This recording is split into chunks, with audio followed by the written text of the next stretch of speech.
Okay, let's get started.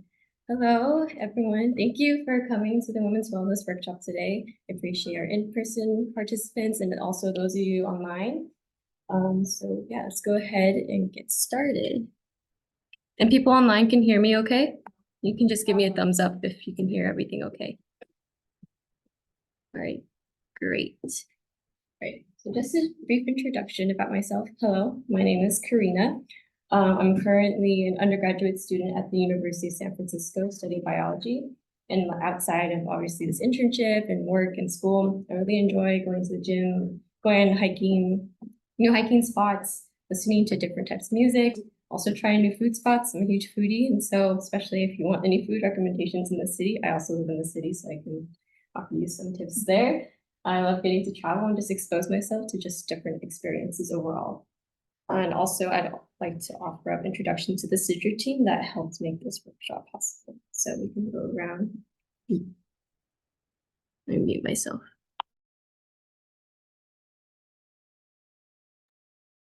Hi, everyone. My name is Alex Gomez. I'm the program manager for the Sidra team. Hi, everyone. I'm Roseanne, and I'm the outreach worker and data clerk for the Sidra team. Hi, everybody. I'm Sarah, and I'm outreach for the Sidra. Thank you for the Sidra team.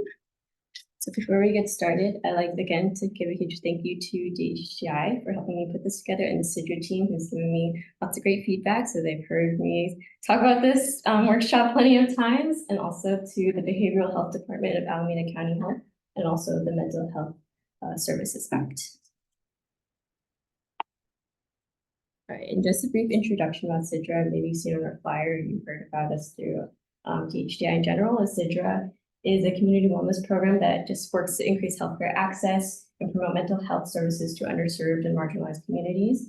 And it continues to do so for the workshops such as these. So you can look forward to more workshops in the future if you're interested as well. And also throughout this workshop, I'll be kind of referencing some Ally Network. Sorry, just so they can see online. Some Ally Network articles throughout. And what Ally Network is it really works to increase just online accessibility to mental health services and wellness services for immigrants, refugees, asylees, and immigrant youth. And also you can find a great list of bilingual and bicultural mental health wellness professionals and resources. And I'll be linking the ones I use at the end, and also Ally Network as a website overall if you want to check it out at the end of this presentation.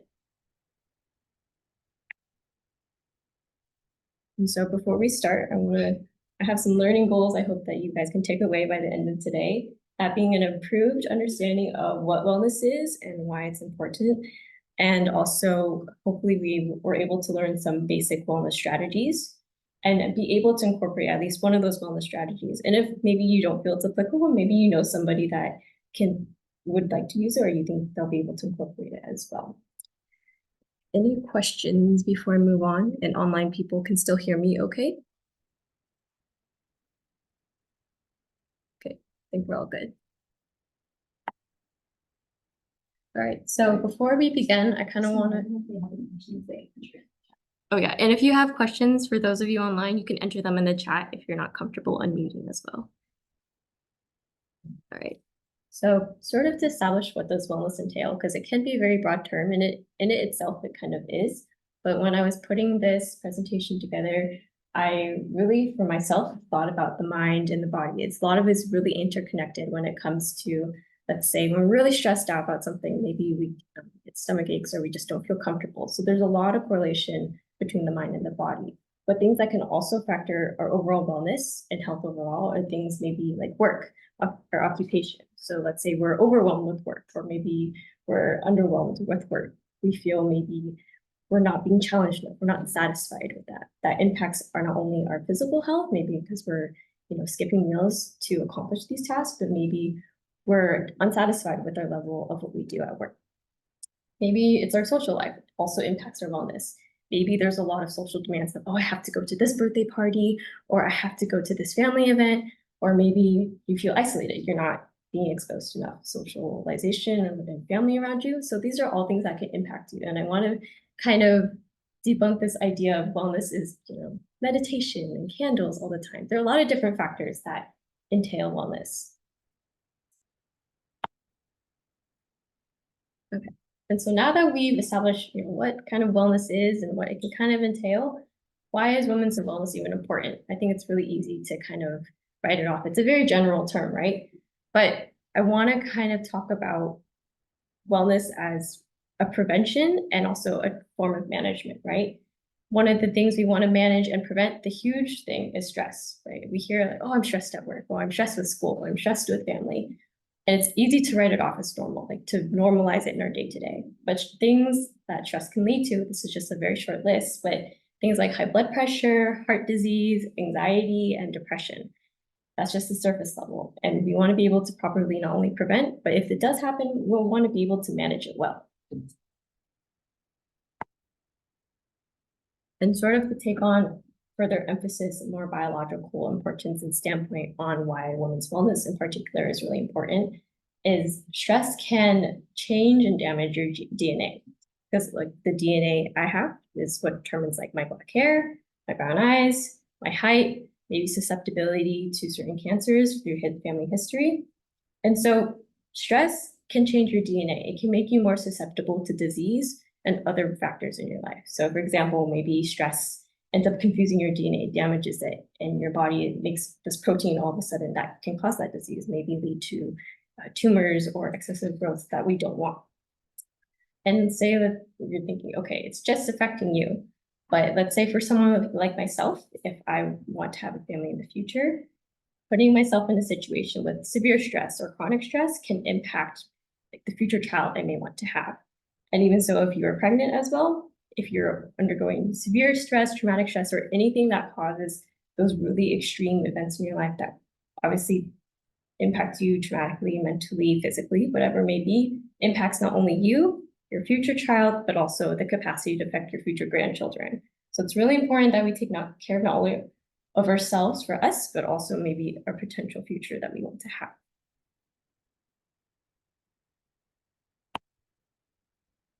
So before I move on, were there any questions online or in person? I think I saw something in chat. Okay, okay. All right, so keep going. So Ally Network offers a great way to identify stress and some suggestions in this article as well. So I'm going to be scratching the surface level of what Ally Network sort of details, but I'll link the article at the end as well. So how do we identify stress? If we look at the list here, we see a lot of things maybe that are normal that we may feel. And it's easy to write them off as, oh yeah, it's just stress. It's totally normal. But things like headaches, right? Maybe we're not drinking enough water during the workday, and we're not walking around enough. Maybe we're getting stomach issues because stress, obviously the mind correlates with the body a lot. We're feeling a lot moodier. Say we're coming home and we're just feeling more down than usual. These are like all signs of our body telling us something. It's your body's way of telling you to slow down. It's not something to write off as normal, right? Okay. So, wellness obviously will come in multiple different forms, but I'm going to focus on three main ones for myself that I like to practice a lot, and also for my mom, who is full-time, working mom. She works full-time, and she also is a wonderful mother. She's also a sister and a daughter to immigrant parents, so she's got a lot on her plate. And so when I was kind of putting these details together, I wanted to keep her in mind because I understand a lot of us are working. I want to keep it accessible, but also really simple so that it's easier to incorporate and understand in our day-to-day. Okay. So the first one I want to start off with is exercise. I'm sure everyone's doctors like, make sure you're exercising, make sure you're eating, make sure you're doing this. And sometimes it's really hard to incorporate. It's easier said than done. But I also want to shift our mindset with exercise away from it being an aesthetic process, right? We want to be able to exercise to maintain our physical health and well-being, being able to make sure we're staying mobile and helping our joint health and our physical health. We want to be able to still move around when we're older. So making sure we get exercise for the sake of physical health rather than how we look is really important, because how we look on the outside doesn't always entail health on the inside. And again, like I said, emphasis on the mind and body correlation.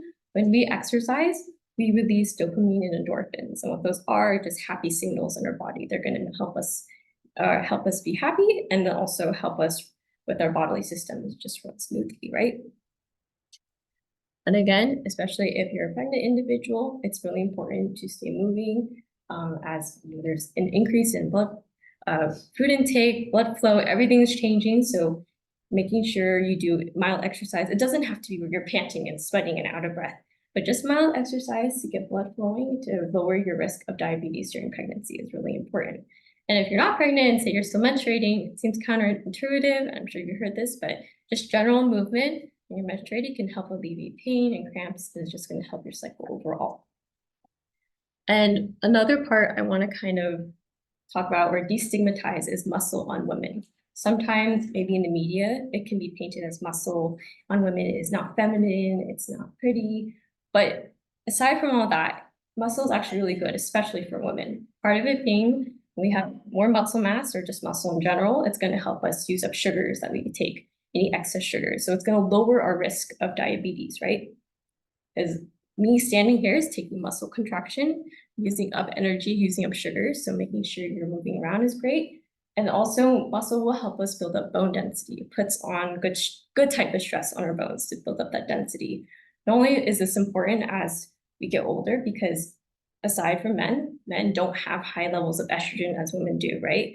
But when we get older and we enter menopause, the estrogen is going to drop. And that estrogen was so important in maintaining just general body functions. When our estrogen drops, so does our susceptibility to have good bone density will increase, or sorry, let me rephrase, excuse me. When our estrogen drops, we're more susceptible to bone disease or osteoporosis, right? So we're gonna lose bone mass. So it's really important that we build up good bone density while we're still young, so that when we do go through menopause, we have that estrogen drop. We're gonna have good bone density, good health. So we're gonna have great mineral deposits and also less likely to fracture our bones if we do fall when we're older. All right, so this is just really brief examples. I want to broaden our idea of what exercise is, right? Because even when I was searching for images of women exercising, a lot of it was people in the gym lifting weights, being really more aggressive. You don't have to do that. And I want to remind us that exercise can be things like yoga. I know our staff is really passionate about yoga, and it's a great option. You have great mind-body connection. Things like swimming. Swimming is really great. You have resistance and it's easy on the joints, so it's also a really great option to do for exercise. Things like biking. If you're in the city, there's a lot of places that are bikeable, so you just have to be careful. You can also do running. Running is also great. There's plenty of running clubs in the Bay Area, so you can get a good social environment going, also your physical health as well. And then something as simple as walking. You don't have to do, speed walking, power walking, and be so out of breath.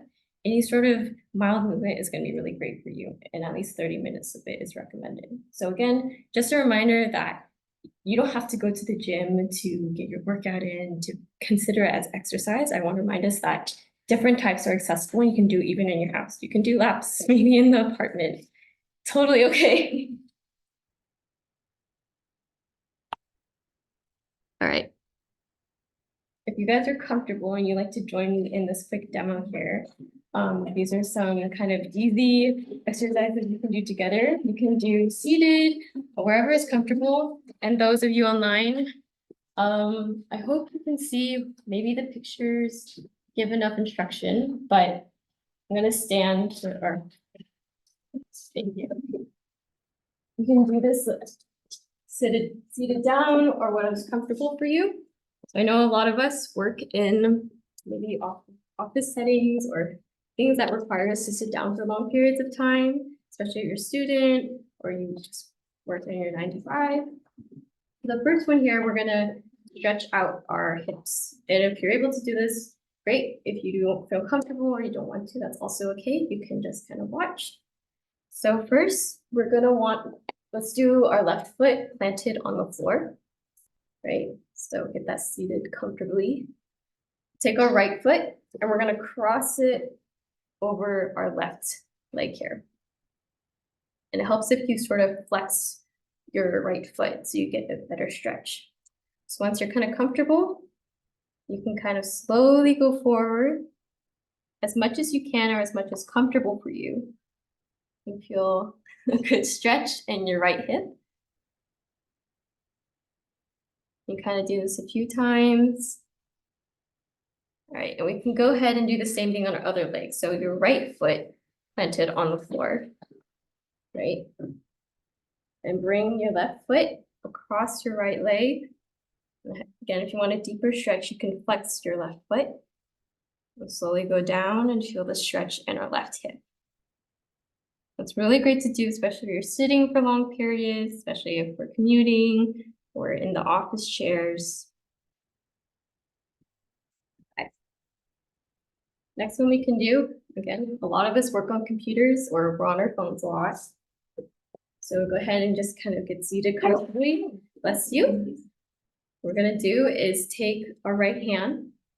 We're gonna put it on the back of our head here.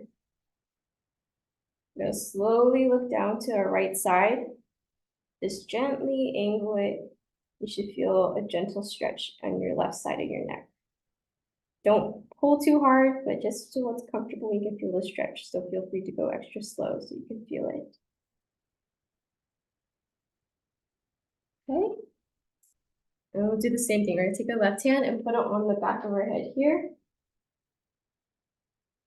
We're gonna gently guide our head into the left downward direction. And feel the stretch on our right side. Okay. Hopefully you can feel some stretch there. And the last one we're gonna use to kind of contract our muscles, just help strengthen and stretch our legs. So again, have maybe your left foot planted on the floor. And then we're gonna raise our right leg, just like in the photo. Until you can kind of feel that contraction, stretching your leg. Feel free to kind of tippy-toe your foot up and down like this, so you can get a stretch as well. And then you can put it down. We do the same thing on the other side. Kind of flex your foot up and down. Another thing is you can just do repeated lifts to just help with your knee and your leg. Whatever is comfortable for you. So these are things I like to do maybe after I've been sitting for a long time at the desk, or if I feel I'm not in a space where I can, maybe get energy out and run around, just offering up some simple stretches to do. So everyone okay? Is that okay? Yes. All right, good. All right. So the next topic is going to be diet. And before I get into the foods and the diet part, I want to establish kind of what antioxidants are, because I feel like we see a lot of it on food labels. Some of the foods I mentioned are great and high in antioxidants, and I think it's sort of a word that gets thrown around in marketing without people really knowing exactly what it is. So to contextualize, we have lots of different types of reactions in our bodies, right? So helping us digest our food, helping me breathe, helping me do these hand movements right here, different reactions that help make those things possible. And sometimes these reactions will create leftover charges. So let's just say like this fist here is one of the leftovers, like one of the leftover charges that a reaction can produce, right? But let's say for instance, okay, I scratch my skin here, my body's gonna tell the cells like, hey, let's regenerate this skin. Let's get new cells because she just scratched herself. So it's gonna do its thing, it's gonna repair. That's the normal instance. But let's say, okay, I scratch my skin again, my body's gonna signal, hey, we need to repair our skin again. But let's say I have this free charge here, right? It's by itself. Normally it's gonna wanna be together with something, but let's say it's by itself. Let's say I'm in the middle regenerating my cells. What can happen is this charge is so busy looking for another friend to hang out with, can end up causing maybe excess skin cell growth, like more than I would want. For example, that could lead to a tumor. It could be cancerous, it could be benign. So what antioxidants do is they say, hey, they're gonna grab that leftover charge, they're gonna stop it from reacting, stop it from making excess skin cells, right? So that's why antioxidants are advertised. It's really important for you. It's gonna help neutralize those extra charges, that extra fist I have here, right? So antioxidants are gonna protect us from that. Any questions on that so far? Is that okay? All right. So again, these are some recommended foods. These are not the only foods that are rich in these nutrients, but these are some examples just to give you some general ideas. So the first one being beans and lentils. Beans and lentils are a great source of fiber, so they're gonna help with your digestive system overall. And they're also really rich in vitamin B. And vitamin B is what will protect us from a certain toxin buildup.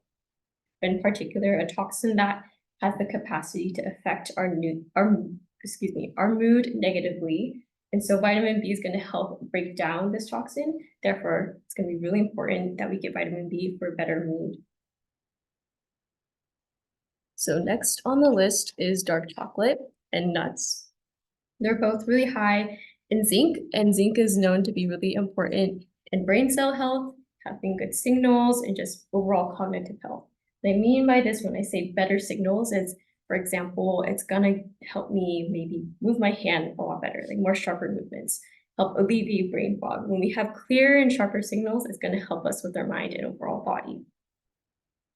Nuts also have zinc as well. Just one thing to be cautious about is don't go downing a whole Costco jar of nuts because nuts are high in fats, which can mess with your cholesterol levels, but nuts are also a great option. Dark chocolate, I would also like to add on, great antioxidant because it has something called flavonoids. So what this is it's a compound that helps us release insulin. And I don't know if maybe you have family members that maybe have diabetes, so this term insulin gets thrown around a lot, but what insulin is it helps us to effectively absorb sugars and nutrients better. So we're lowering our risk for diabetes as well. The next on the list, dark leafy greens, things like spinach, kale, Swiss chard. The things like dark leafy greens are really important to also have adequate levels of because they're high in vitamin K. And vitamin K has been studied to help with blood clotting, potentially morning sickness, and also it's a great antioxidant as well. So it's important that we get dark leafy greens in our diet. I know omega-3 is not necessarily a food, but it's a really important nutrient that I wanted to list here. You can find it in, your supplements in the store, or what's better is having it from fatty fishes such as salmon. And what omega-3 is, it's really good for cognitive health. It'll help with depression and anxiety because they have really major important roles in brain development. And especially important for women to have adequate levels of omega-3 during pregnancy, as you're growing a human being. So having good levels of omega-3 to help with your child's cognitive development. And then last on the list here is turmeric and ginger. They are high in antioxidants and they're great anti-inflammatory foods to consume. So those are some things to also incorporate in your diet. I think there's a question. Yeah, there's a question. What plant-based foods are good in omega-3?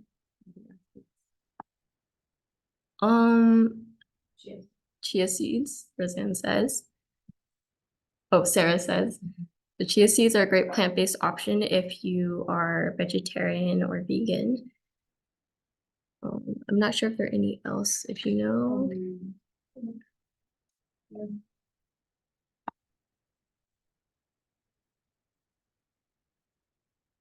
Brussels sprouts, walnuts, flaxseed, a lot of oils.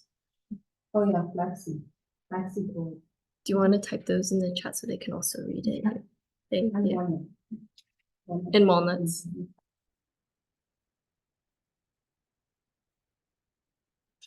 See, any other questions in addition to that one? Okay. So last thing I kind of wanted, as we wrap up, talk about is the idea of self-talk and visualization. So first of all, again, coming back to more of a scientific point of view here, is our brain cells or the way our brain works can be rewired, reprogrammed. And a lot of this is going to be through repetition is really important, right? What I mean is the way that we think, the way our mind is geared, our attitude, emotions can be rewired through enough repetition. And kind of knowing this fact, we want to be able to incorporate, take advantage of this in a positive way, right? Positive self-talk. The way I like to kind of talk about it too is speaking to yourself in the third person. It seems kind of silly, but I don't know if you've seen with the Olympics recently, but you see athletes also using this method as well. It's very important. It's really effective. So let's say, for example, this is a real example. Let's say I'm getting ready to apply to med school. I'm really nervous. Sorry. Really nervous. I'm feeling a lot of doubt. Instead of telling myself, oh, I'm not good enough or not smart enough or I don't have enough on my CV, it's important to step back and take a look at what we've accomplished so far and tell myself what I would say is, Rena, you worked really hard. You've accomplished a lot. If you don't get in, it's not your fault. This wasn't the right match. You'll find what is meant to be. Kind of taking a step back to incorporate positive self-thought is really important. And in addition to that, what I would say with positive self-talk is visualizing your goals, or what also can be known as manifesting them. It seems kind of silly, but it's literally visualizing what you want to achieve. An example would be, let's say you're preparing for a job, you're doing all the preparation for the interview, you're practicing with maybe a colleague, a friend, a spouse, you're going through all the in-person and verbal practice. But it's also really important that we reinforce that practice with mental preparation via visualization. So what I would do is, like, if I had an interview, so I practice verbally, but then afterwards, either before or after, you close your eyes, run the whole thing, all the scenarios in your head, as if you're sitting there with the interviewer. You're playing the worst case scenario, best case scenario, everything that you practice, visualize it. It seems silly. It's kind of like daydreaming, but it's going to give you good reinforcement to what you're already practicing in person. Another thing I also do, because I myself am an introvert, and let's say I'm going to a dinner party with a friend. I only know that friend. I get really nervous when I meet new people and talking to new people. It's silly, but sometimes I'll think about and play out a conversation in my head. How it might go. Seems really stupid, but trust me, it helps. If you're nervous, you want to anticipate things, it helps to give yourself that mental preparation to reinforce the in-person portion of when you actually carry it out. All right, so I want to close with a positive self-talk and gratitude exercise together. You can either think of it mentally, you can jot it down if you like, but think about something you are grateful for. It doesn't have to be one thing. You can think of several things if you'd like. Something you've accomplished, because it's really important to think back and look back of how much you've done rather than feeling like you're not doing enough in the moment. I think it's really important that we don't get caught up in putting ourselves down in that sense. You've come a long way, you've done so many things. It's really important to see what you've accomplished. And then something that you admire about yourself. So I can give everyone a couple minutes to kind of think about it. And for those of you online, if you would like to share, you can put it in the chat if you're comfortable. If not, that's totally okay. I'll give us a few minutes to kind of brainstorm.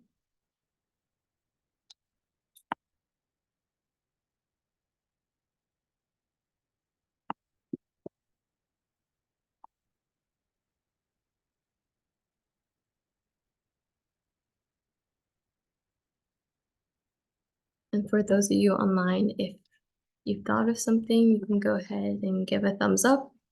And if you're comfortable sharing, you can go ahead, but not required to.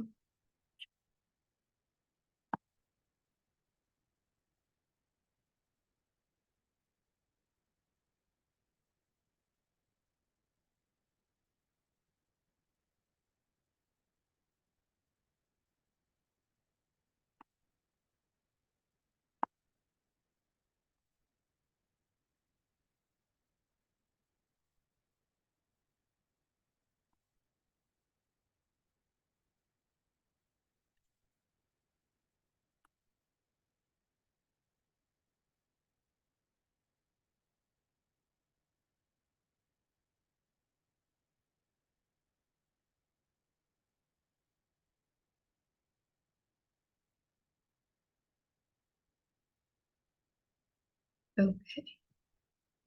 If the people in person are comfortable sharing, if there's someone that wants to share, it's okay. If not, I can go ahead and share. So online. I can go. Okay. Okay. Okay, wait, I'll mute for Sarah. I'm grateful For my health.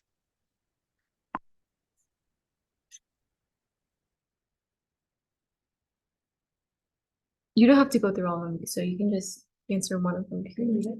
No, no. Oh, Okay, go ahead, Sarah. I am grateful for my health. I have been using Duolingo for learning Spanish for 400 days. I'm happy about that. And then I admire my honesty.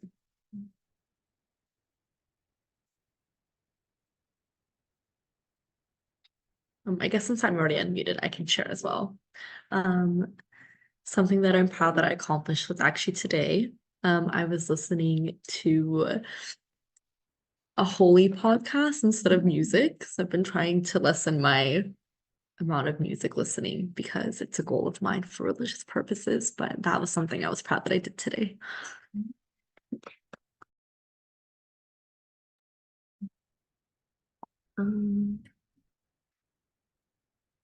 Alex also put in the chat, she is grateful for her family, was really supportive and loving. And Alex was able to purchase a house at a young age. I agree. And Alex admires about herself is a positive outlook on life.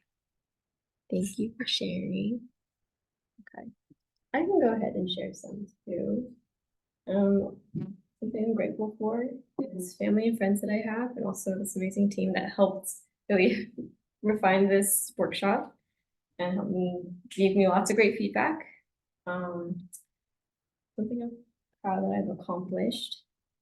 I got hired at a lab in the city earlier this year, and that was something I was not expecting, but I'm really proud that I was able to get that position.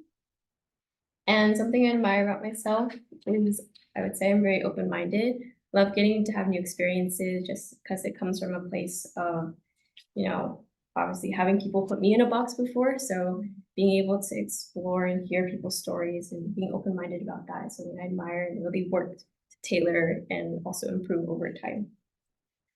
I'm gonna share from that. Yeah. I'm grateful that you're with us as an intern and that, you came to me with this passion to talk about this topic that brings home to you. So I'm grateful that you put this together last minute to really make an impact in the short amount of time. So thank you for doing it.